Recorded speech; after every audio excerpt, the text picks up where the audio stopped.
Então, olha, hoje saiu, não, hoje não, perdão, no último dia 5 saiu no Financial Times um artigo muitíssimo interessante assinado por Charles Clover a respeito da União Eurasiana que o Putin está formando.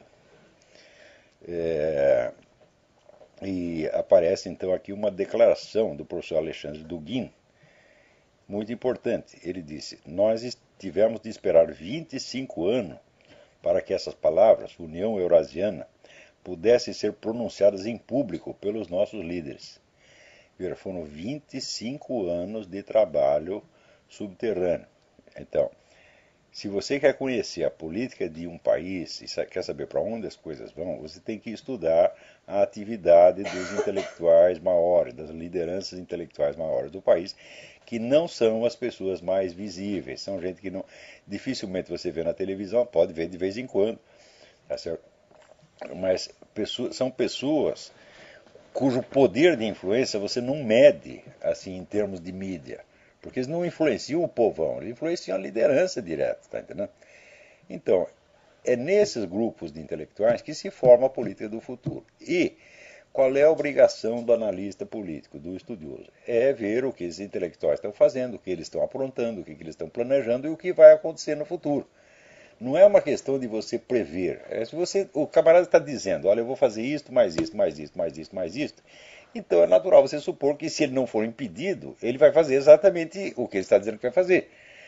Tá certo? Então, por exemplo, tudo o que o PT veio a fazer para destruir todas as lideranças de oposição está tudo nas atas dos congressos do PT que o pessoal não lia. Tá certo? E, sobretudo, na vasta literatura, né, estratégica produzida pelos intelectuais petistas, que os nossos analistas de mídia não lêem, porque eles não leem merda nenhuma. Esta que é a verdade. A gente vai falar o português claro, porra. Né? No Brasil, esse pessoal que escreve, né, eles escrevem para não ter que ler, porra. Então, quando você abre lá o Estadão, a Folha de São Paulo, quando você ouve aí Arnaldo Jabor, né, essa gente fazendo análise política, a coisa é de um primarismo, de uma estupidez tão imensa. E é por isso que eles estão sempre atrasados, eles estão sempre levando susto, né, com notícias do ano passado. Agora, quando a gente investiga em profundidade, vê os debates entre os intelectuais, entre as lideranças maiores, tá certo? E faz uma análise correta dizendo o que vai acontecer, o que acontece? Os indivíduos não entendem o que a gente está falando. Eles não sabem do que eu estou falando. Então, quando eu comecei a falar esse negócio de Alexandre Dugin, todo mundo dizia que eu estava louco, que apareceu um monte de especialistas dizendo, não, o Dugin, o tempo dele já passou, ele não é mais influente, etc, etc. Justamente no momento em que os planos do Dugin estavam para virar a realidade política do dia, depois de terem sido cozinhados ali no subterrâneo durante 25 anos, meu Deus do céu. Mais ainda, o próprio Dugin confessa que a União Eurasiana, que começou com a união da Rússia ao Cazaquistão e Bielorrússia, é nada mais, nada menos do que a reconstrução da União Soviética. São palavras dele. Quer dizer, o homem está reconstruindo a União Soviética dentro da nossa cara. Tá certo? E aqui conta o Charles Clover, né, que o líder da oposição, Eduardo Limonov, que foi o sujeito que inventou o nacional-bolchevismo. Esse negócio eurasiano começou com o nome de nacional-bolchevismo e foi criado por Eduardo Limonov, que é um escritor russo que viveu muito tempo aqui nos Estados Unidos. Escreveu um livro, Memórias de um Punk, né, um livro muito interessante. E depois o Limonov viu a direção que a coisa estava tomando, ficou horrorizado e rompeu com o Dugin. E ele diz que, que a Rússia foi fundada por dois santos, São Cirilo e São Metódio, né, que ensinaram lá o alfabeto cirílico para os russos, e civilizaram os russos. Né. E ele diz que Putin e Dugin são São Cirilo e São Metódio do fascismo. Né. Olha aí, gente, o que está acontecendo, o que está se aprontando diante do nosso nariz. Né? O movimento revolucionário ele tem essas duas aparências. Né? Ora tem a aparência puramente socialista, internacionalista, ora vem com um programa nacionalista, imperialista, mas também socialista.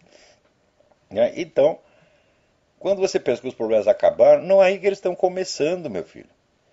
Você pensa que o fascismo morreu, o nazismo morreu? Não, apareceu agora com outra cara, está lá na Rússia, né, está sendo montado diante dos olhos sonsos dos comentaristas internacionais. Ou seja, agora começaram a escrever artigos sobre o Dugin no Financial Times. Talvez até discutam lá no Council of Foreign Relations, né, com 20, 30 anos de atraso. 25 para ser exato, é? Não é nem 20 nem 30, é 25. Então, novamente aqui este que vos falo, começou a anunciar a coisa, falei do negócio em vários artigos, enfim, terminou dando esse debate com o professor Alessandro Dugin, onde está tudo lá explicado, quer dizer, todos os planos dele, o que eles vão fazer e a merda universal que isso vai criar. Está tudo lá explicado já de antemão para quem quiser entender e quiser se preparar para a porcaria que vem aí por diante. O que esse pessoal está aprontando é simplesmente uma guerra contra os Estados Unidos. Tá certo? E, na verdade, é o seguinte, a Rússia está mais interessada na Europa do que nos Estados Unidos.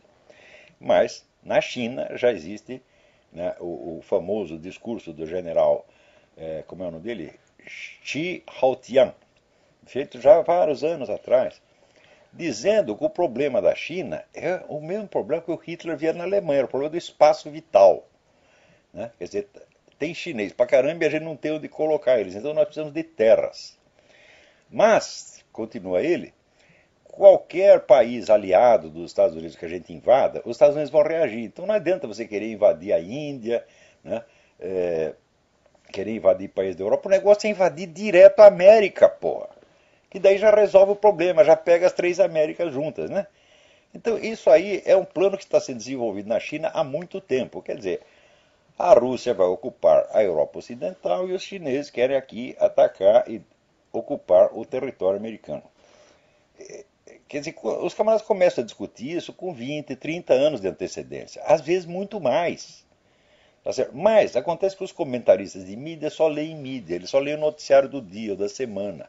E o horizonte histórico deles tem 24 horas para frente, 24 horas para trás. Isso é o máximo que os desgraçados entendem. Pois você veja, justamente no momento em que está se formando esta União Eurasiana, né, em que a China discute abertamente planos de uma guerra contra os Estados Unidos, aparece o nosso já arquiconhecido, seu doutor Paulo, professor doutor emérito Paulo Giraldelli, dizendo, não, esse negócio de comunismo não existe mais, só existe na cabeça da Veja. Daqui a pouco até caiu o artigo dele na minha mão aqui, que está no meio da papelada, eu volto a comentar isso. Então é isto. Quer dizer, o sujeito ele liga a televisão, liga a TV Globo, não tem ninguém falando de comunismo. Ele lê o jornal que onde ele mesmo escreve, né, a Folha, o Estadão, e não tem ninguém falando de comunismo. Conclusão, o comunismo não existe. Né? Você não vê anúncio de comunismo, né? Você não vê ninguém fazendo conferência sobre Karl Marx na televisão, então não existe, meu Deus do céu. Então esse pessoal, eles se alimentam da TV Globo, porra. Você está entendendo? Então quando é que eles vão poder entender alguma coisa da política internacional? Nunca, nunca. Isso é impossível, impossível. Né? Ai, ai, ai. Então também aí apareceu um artigo do nosso também já conhecido Paulo Moleira Leite, né, falando mal das pessoas que criticam esse excesso de homenagens ao Lula. Lula ganhando título de doutor honoris causa. Então ele fala, não, que as pessoas não valorizam aqueles que não tiveram a oportunidade de fazer estudos formais, etc, etc. Olha, o Lula teve todas as oportunidades. E o que faltou para ele não é estudo formal, é estudo formal ou informal ou qualquer um. Porque o Lula simplesmente não lê livros. Tudo que ele sabe é que de ouvir falar, coisa que assessor soprou na orelha dele. E que ele esquece metade. E quando vai chegar na hora do discurso, ele se atrapalha todo e inventa lá alguma metáfora futebolística para tampar o buraco. Quem é que não sabe que a política econômica do governo Lula veio toda pronta do Banco Mundial, porra? Hã? Então os caras já, ó, Lula, você faz isto, mais isto, mais isto, mais isto, mais isto. O Lula, que não é de desagradar ninguém, ele disse sim, senhor. Né? E daí veio o pessoal do Foro de São Paulo, essa parte econômica. E a parte estratégico-política foi a turma do Foro de São Paulo, que decidiu, porque o Lula, quando ele presidia a Assembleia do Foro de São Paulo, fazia a mesma coisa que quando ele presidia as Assembleias do PT. Ele deixava o pessoal discutindo e ia tomar um cafezinho. E quando voltava, falava, o que vocês decidiram? Decidiram tal, tal, tal. Ele vestia a camiseta e saía repetindo aquilo. Então, o Lula sempre foi o polo de convergência, ele é a cola que unia todas as correntes, tá entendendo? Porque ele estava sempre a favor de todo mundo, né? Ele não tinha inimigos, né? Ele não tem inimigos no Foro de São Paulo, ele não tem inimigos no sistema bancário internacional, ele não tem inimigos em Wall Street, ele não tem inimigos na Rússia, não tem inimigos na China, não tem inimigos no mundo islâmico, não tem inimigos em parte alguma. E essa é a única especialidade dele. Concordar com tudo e fazer o que o mais forte manda fazer, meu Deus do céu. Então, os planos estratégicos de expansão do comunismo na América Latina foram feitos pelo Foro de São Paulo. E os planos de recuperação econômica do Brasil foram feitos pelo Banco Mundial. O Lula obedeceu os dois. E por isso mesmo é que aconteceu dele ser homenageado no Fórum Econômico na Suíça por sua adesão ao capitalismo, na mesma semana em que foi homenageado no Foro de São Paulo por sua fidelidade ao comunismo. E as duas coisas são verdadeiras, porra! Agora, me diz uma ideia que o Lula tenha tido, um projeto que ele tenha concebido, uma lei que ele tenha inventado. Nada, é nada, nada, nada, nada, nada, porra. O Lula está lá somente para fazer isso. E, agora, o sujeito vira doutor honoris causa é uma coisa que, assim, quando o sujeito não teve estudos regulares, mas estudou sozinho e se tornou um grande especialista na área, então a universidade reconhece que é um doutor honoris causa, quer dizer, por causa da honra, quer dizer, ele honrou a sua profissão. Agora, o Lula ganha título de doutor honoris causa não por ter adquirido conhecimento e capacidade, mas simplesmente por ter obtido votos, pela sua popularidade. Tá certo? Mais ainda, ele começou a ganhar essas coisas antes de se tornar tão popular, e esse foi um dos instrumentos principais que os bancos internacionais usaram para promovê-lo. Desde o comecinho foi isto. Esta badalação do Lula é uniforme e constante na mídia desde que o Lula apareceu. Não se fala uma palavra contra o desgraçado. E vocês aí no Brasil, vocês leem essa coisa toda e dizem, que maravilha, novamente a Europa se curva ante o Brasil. Meu Deus, quem é que não vê que isso aí é tudo planejado pelo próprio sistema globalista? Diz, nós vamos botar esse idiota lá no Brasil, ele vai seguir a nossa receita. Nós precisamos do Brasil porque nós vamos derrubar a economia americana, então nós precisamos de um lugar para a gente botar nosso dinheiro. E nós vamos dizer que o cara é divino maravilhoso, porra. Então, quer dizer, as pessoas estão se deixando enganar. O problema não é, vamos dizer, de o Lula não ter estudos formais. Eu não tenho estudos formais, meus filhos. Eu não tenho nenhum. Acho que eu tenho menos do que o Lula. Tá certo? E, não obstante, né? Uma vez o Bruno Tolentino disse, não, nós precisamos lançar uma campanha para a USP lhe dar um título de doutor honoris causa. E eu falei, quem vai assinar o título? Né? O sujeito que vai assinar o título está qualificado para ser meu aluno? Eu acho que não. Esta semana, por exemplo, eu li aí um artigo do doutor José de Souza Martins, que não apenas é professor de sociologia, mas professor emérito da Faculdade de Filosofia, onde ele explica a decadência moral do Brasil, sabe, como reação à ditadura. Ora, meu Deus do céu, o cara é sociólogo? Eu digo, não é sociólogo de jeito nenhum. Ele está brincando de sociólogo, está fingindo de sociólogo, porra. O sociólogo tem a obrigação de saber que mais de metade da população brasileira está abaixo de 30 anos de idade e não pode ter sofrido absolutamente nada num regime que acabou 25 anos atrás. O sujeito estava com 5 anos de idade, quando teve 5, 6, 7, 8 anos de idade. Então, que opressão política ele pode ter sofrido no tempo da ditadura, meu Deus do céu? Então, uma coisa não tem nada a ver com a outra. Agora, é o seguinte, essas novas gerações também mal sabem da ditadura. Tudo que elas sabem da ditadura veio através de jornalista, de professor, tá certo? De gente como o seu Zé de Souza Martins e outros, artista de TV, né? Quer dizer, os intelectuais, naquele sentido elástico que o Gramsci dá ao termo. Né? Quem quer que sirva para fazer propaganda revolucionária, segundo o Gramsci, é intelectual. Então, os intelectuais é que inventaram essa história de que a ditadura, né, foi uma coisa tão má que agora justifica a gente cair na gandaia e cada um buscar o máximo de prazer que possa para aliviar o sofrimento que teve durante a ditadura. Ora, meu Deus do céu, será que é possível que o sujeito, para ele buscar uma satisfação erótica ou etílica, ele precisa de uma ditadura? Eu nunca precisei. Precisa outra coisa dura, mas ditadura não. Tá, né? Então,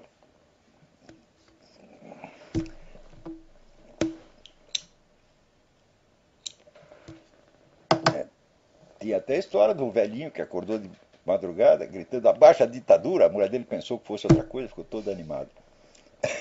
Né? Então, isso é o máximo que você precisa para você cair na gandaia, meu filho. Então, agora, também ele critica o consumismo. Quer dizer, o consumismo da nova geração é culpa da ditadura. Né? E olha que incrível. Já no tempo da ditadura, né, houve um plano econômico bem sucedido. O Brasil crescia 15% ao ano, não 4% como no tempo do Lula, 15% ao ano. Todo mundo encheu o cu de dinheiro e saiu comprando tudo que havia para comprar. Naquela época, então, é claro, houve uma ascensão social, uma distribuição de renda absolutamente formidável, e a turma da esquerda o que fez? Ficou contente porque melhorou a situação dos pobres. Pô, olha aí, os pobres estão comprando, agora estão comprando até televisão a cores, comprando até automóvel. Ficaram contentes porque melhorou a vida dos pobres? Não. Esconderam essa parte, só falava do consumismo. Agora aconteceu de novo a mesma coisa. Não com as dimensões que a coisa aconteceu no tempo da ditadura, que naquela época beneficiou 60% da população brasileira. Não 10 ou 12% como no tempo do Lula.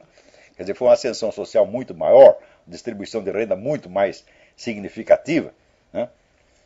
Então agora aconteceu a mesma coisa, o pessoal está ganhando mais dinheiro, então começa a comprar coisa. Então o que a gente faz? Celebra, né, os resultados da política econômica do Lula, mas ao mesmo tempo não pode culpar ele do consumismo. Então, quem é o culpado do consumismo atual? A ditadura de 30 anos atrás. Quer dizer, é um raciocínio de jirico. Quer dizer, como sociólogo, esse sujeito é nota zero, abaixo de zero, tá entendendo? Então, ele devia entrar num daqueles testes internacionais dos brasileiros que iam sempre o último lugar. Fazer um teste. Vamos fazer um. Eu já sugeri, mas ninguém aceita a minha sugestão. Vamos fazer um teste internacional de professores universitários. Né? Vamos fazer um teste de ministros da educação, de ministros da cultura. E você vai ver que o brasileiro vai continuar tirando o último lugar. Quer dizer, não é por falta de escola, meu Deus do céu. O problema no Brasil é o ódio ao conhecimento. Isto é muito velho no Brasil e com a ascensão do lulismo, a coisa piorou formidavelmente. Tanto que hoje, os fatos mais óbvios da vida social não podem ser discutidos porque eles não são sequer percebidos. Quer dizer, às vezes, o sujeito está falando um assunto, no teor mesmo das palavras que o camarada usa, está afirmado o contrário daquilo que ele está querendo dizer e ele não percebe. Eu vou dar um exemplo para vocês. Eu hoje estava lendo aqui uma resenha que saiu na revista New Criterion, excelente revista que tem aqui, da Gertrude Himmelfarb. A Gertrude Himmelfarb foi casada com Irving Kristol, que foi um dos fundadores do movimento chamado neoconservative aqui, né? E ela faz a resenha de um livro de um cidadão chamado Adam Kirsch, a respeito de Lionel Trilling, que foi o grande crítico literário norte-americano. Lionel Trilling é um autor que eu adoro, eu li cada linha que ele escreveu já há muito tempo, agora que eu consegui juntar também a edição uniforme das obras dele, estou lendo tudo de novo. É um autor assim, com o qual aprendi muito, muito, muito, muito. Tem uma dívida sem fim com Lionel Trilling. Agora, essa dívida, o principal aspecto dela é o seguinte: o Trilling achava que você não pode compreender a sociedade e a política sem a imaginação literária. Imaginação literária, no entender dele, tomava a forma do que ele chamava imaginação moral, moral imagination. O que é moral imagination? Então, aqui, ele mesmo explica, citado aqui por ele, né? Não, aqui frase da... meio a Gertrude Himmelfarb, meio ele falando. A verdadeira imaginação moral transcende, né, a moralização dogmática porque está imbuída de realismo moral. Um realismo que não é só a consciência da moralidade em si mesma, mas das contradições, paradoxos e perigos de viver a vida moral. Ora, como é que você vai tomar consciência dos paradoxos, das dificuldades, da ironia das situações morais, sem ser através da imaginação? Não tem outro jeito. Então é você conhecendo, né, inúmeros enredos da literatura universal, que você concebe certas dificuldades morais que às vezes você mesmo vai encontrar na vida, mas que você não entende, você não tem a forma conceptual para dizer o que está acontecendo, e é o que a literatura te ensina a dizer. E o principal livro, o livro mais famoso lá no Trinco, chama-se The Liberal Imagination, que foi publicado no Brasil numa tradução medonha, com um título mais medonho ainda de Literatura e Sociedade.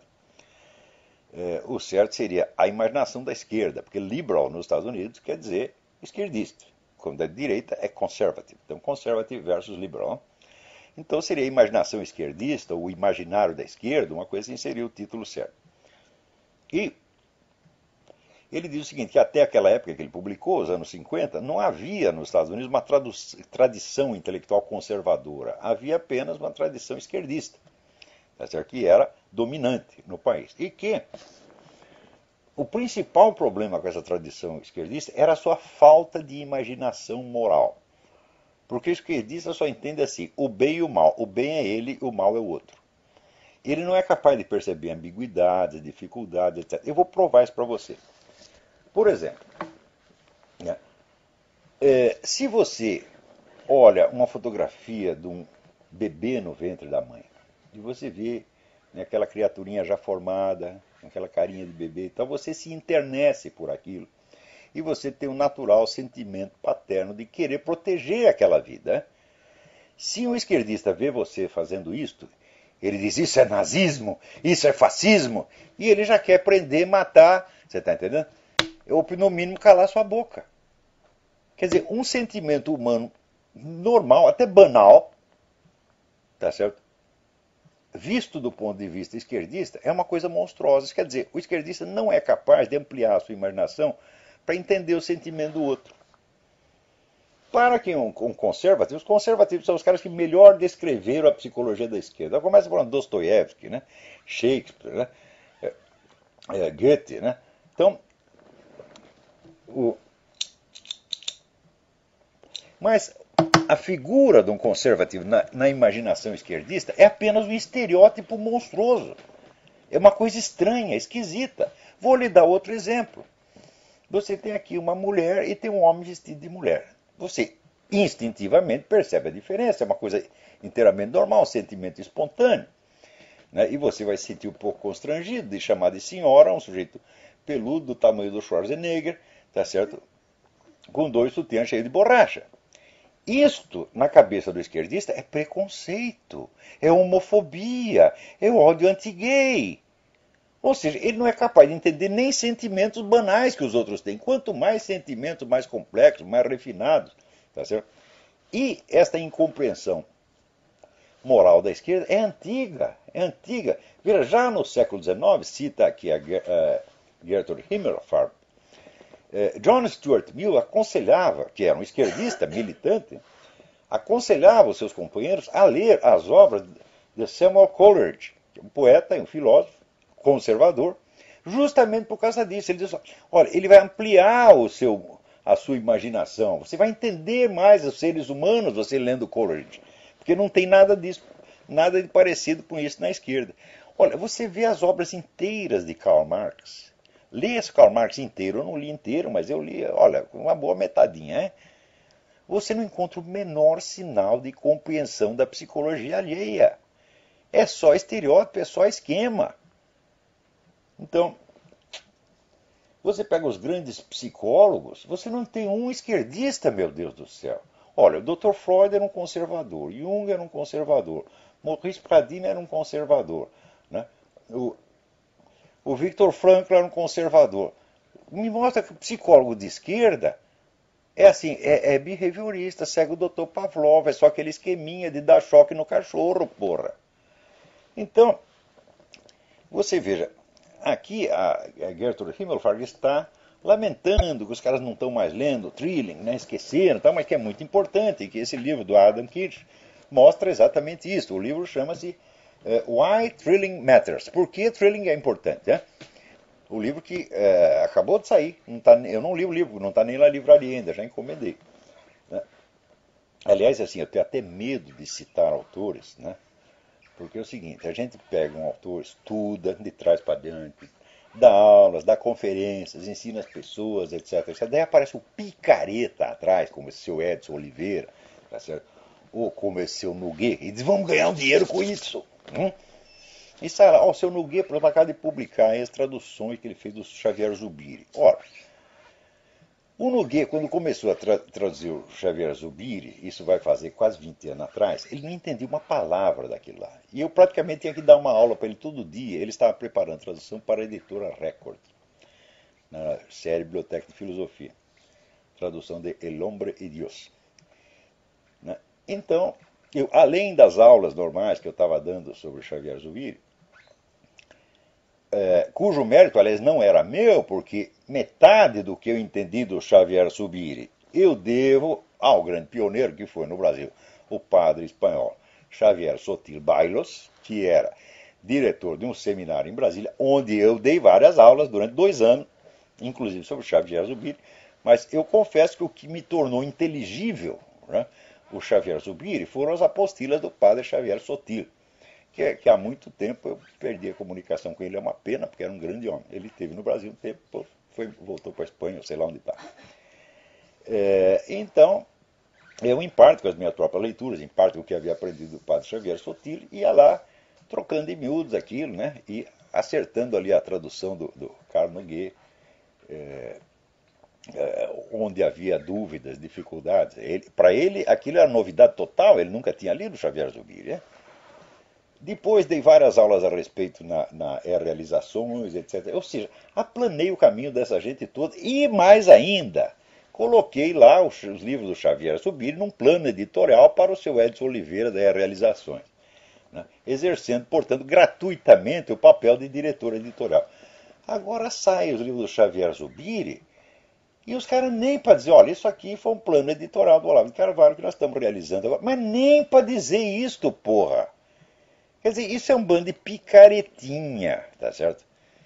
Ó, no Brasil sempre foi assim, como faltam intelectuais criadores, intelectuais de primeiro plano, então, vamos dizer, o terceiro ou quarto escalão da vida intelectual, que são assim, são tradutores, são resenhistas, são revisores, são arquivistas, adquirem uma importância extraordinária e são cultuados como se fosse o grande mestre. Quer dizer, o negócio está tudo de cabeça para baixo, porra! É?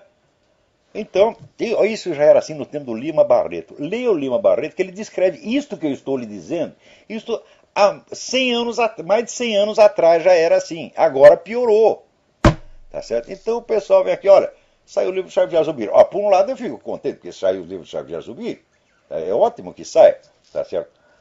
Porém, por que brasileiro, quando vai fazer um negócio que é bom, ele tem que sujar? Hã?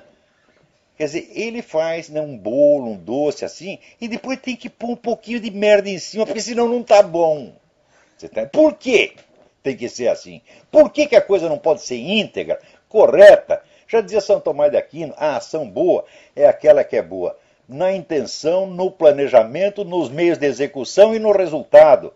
Ora, nem sempre nós conseguimos isso, mas isso tem que ser o nosso objetivo em todos os momentos da vida, meu Deus do céu. Agora o brasileiro só pensa no que ele quer parecer, no que ele quer que os outros digam dele. Tá certo? Então no meio vai fazendo a merdinha, esconde um pouco aqui, suja um pouco lá, e no fim, tudo sai comprometido, meu Deus do céu. Né?